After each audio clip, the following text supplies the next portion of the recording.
here. I'm going to talk about how we're using communication as a tool to structure our process, our design process, to achieve what we call engaging architecture. When we start to design on a project, for instance, a new part of sustainable city, we normally compare the new project with the image of an iceberg. 90% of an iceberg is underwater, but that huge mass is actually also the part which keeps the iceberg stable and floating at the same time. In our projects, we see that 90% is the users or stakeholders, the group of interest, and they are the parts which are going to keep the final project alive and working. Most design processes today are quite complex. There are a lot of stakeholders. Sometimes the clients are more than one, a different group of interest, and all claim a part of the project and want to come with demands and ideas also of knowledge. And there's a huge danger sometimes to get the project will be teared apart from all these demands. We try instead to turn this into what we call social energy and make this social energy to the fuel of the final building. This is a diagram of the building process, design and build construction process. And it's quite obvious that it's in the early phases where you have the possibility to actually do changes and affect the project, or else it will become too expensive to start redraw things afterwards, more expensive than what it shows. But it also means that when we're going to involve so many different parties in the project, we have to communicate a project which is not there yet. So we cannot just show the final rendering as we perhaps were used to before.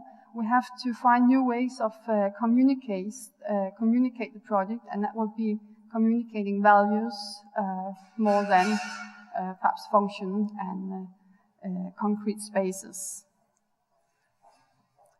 To deal with to the issue of communicating in the early phases of a process, which is more value-based, we have developing different tools to do that. They're all different and can be used to different types of projects. Some are analog, are more into games and kind of visual exchanges between the architects and the users. And some of them are digital tools. So we have the possibility now to involve thousands of users in a single project, but still be able to structure all this data into the project. I will show an example of a project or process. We had designed a large park in Copenhagen called the City Park. And when we began, there was just an empty piece of land. And there was 90 clients, which all had building sites around this park, but they were the ones financing the park. They had this agreement altogether that if one of these clients didn't like what the architect came up with, they could stop the whole project. So the challenge here was that we should come up with a design that all 19 liked. And the 19 had very different visions of what this park should use to. First of all, they were investors, so they would have this park to kind of promote the buildings up to the park. We tried to make a strategy where all these different,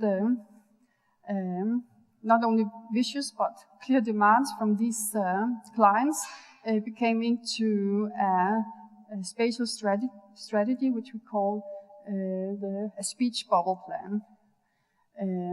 These speech bubbles became a physical garden in plans, and afterwards, when you had the kind of mainframe of the park ready, we could invite all the people who actually lived there. They were not the client, but they would also participate in that process to come with ideas for what kind of functions there should be in that plan. This is an old plan of the park, and as you can see, the speech bubble, the different demands from the client, they turned into very specific, we call them island gardens in this. And in that way, we could still keep architectural quality to the plan, but we could also point out where each client, more or less, could have his or her footprint in the park in a positive way. These are some images. Some of the themes in the circular islands were kind of adventures. One up there in the corner doesn't work. The one in the left corner is called the Beach Island because they want to have some kind of a party South Europe atmosphere. And the one down in the corner is called Valentine Island, so you had a romantic place in the park as well. Another project started out as a commission for doing a sports hall in a smaller city in Denmark. We did a process together with all the different group of users in that sports hall and the client as well. And quite fast we found out together with them that the program was not feasible at all to contain all the activities which would be there in the future. So we had to actually divide the floor into 4 floors so we could have all the activities at the same time. We did that during a process of mapping all the kind of future activities which would be there, and that ended up in a spiraling floor plan, which also became the final layout of the building. So in this sense, the whole actual process for communication also became a programming device for the project. And these are some images of the spiral. It also became accessible on the outside at the corners, so the school next to could use it in the day hours just to climb and play on the top of it. And inside it became this 3D sports theater where there could be also an interaction between the different levels of floors inside the hall. This model was also used in this project to kind of map the different scenarios of use, and that was a very important parameter of communicating together around this hall, where all the group together were kind of playing that they were using the building at the same time. It was very good for the whole process.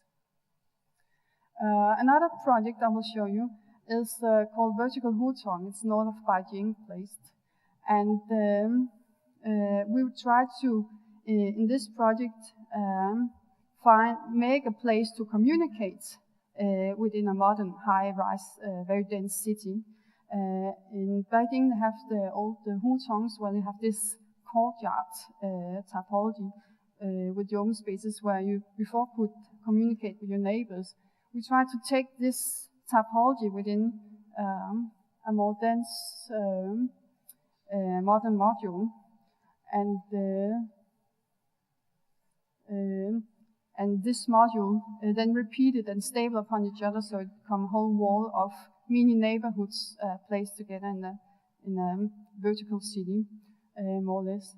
And at the image in the left corner, you can see that this is the old hutong, and we're actually raising it up to also meet the requirements of density of new city development.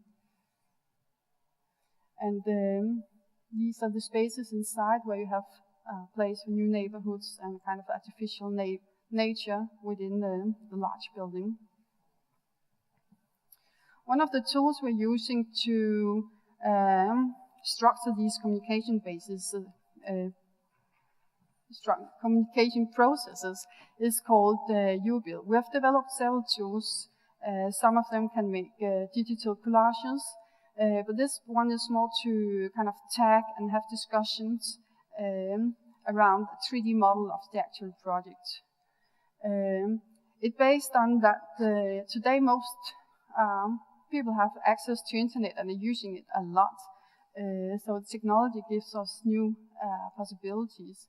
But also we meet more and more that the people require to be a part of the decision process in the city, especially if you have larger projects which have a public interest. And very often this dialogue is very basic, because people just say, no, we don't want anything new. So we also want to take this engagement and do it a little bit more reflective in terms of discussing a city or a project. And then still, also, we have so much information in a process where you involve a lot of people. So how to structure and catalog all this so you can use it as an architect to put it into physical space. I'll show a movie. It should come now. It's not very long. It's just we are not quite sure if it will start, so it's a test. Nu vil det udgøre forudsætningen for, at de mange informationer kan struktureres som brugbare and maybe you can turn down the sound of it. This is a brief demonstration of the U-build. Carson talked me into sharing it in the last minute. And here's what it's about. There's a platform of communication in the beginning, which you meet. And then from that, you will enter the actually 3D model. And now we're going into it. I think we'll fly through. And this 3D model is, it's very basic. And you can see there are some post-it floating in the air. They have different colors in this project. They are green, red, yellow. You can also find some blue ones. And in this setup, it was like that. You could go into the dynamic 3D model, and then you could tag it with comments of what you liked. There was placed also questions within the model. If you tag it with a green comment, it meant also that you were positive for the project. Red was negative in this sense. This kind of also tagging by color codes means that you're quite fast. If you have a larger part of city, you can see the red areas is where you really need to look a little bit close on what's going on, and the green areas is a fast sign that things are going well. But in this tool, this U-build tool,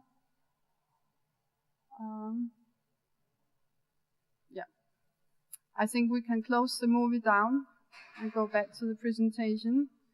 It consists of 3 main parts. One is a 3D model, as you saw.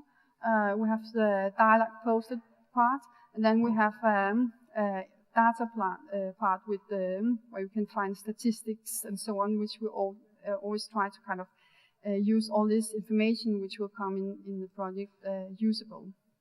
And then, of course, there's a communication platform which will sum up and communicate the project as well. This is what I talked about already.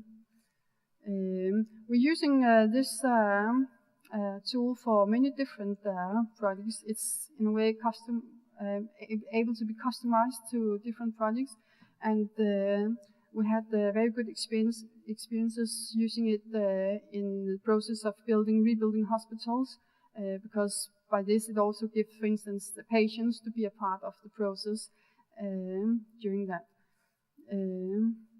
huge investments you're using when you're building new hospitals.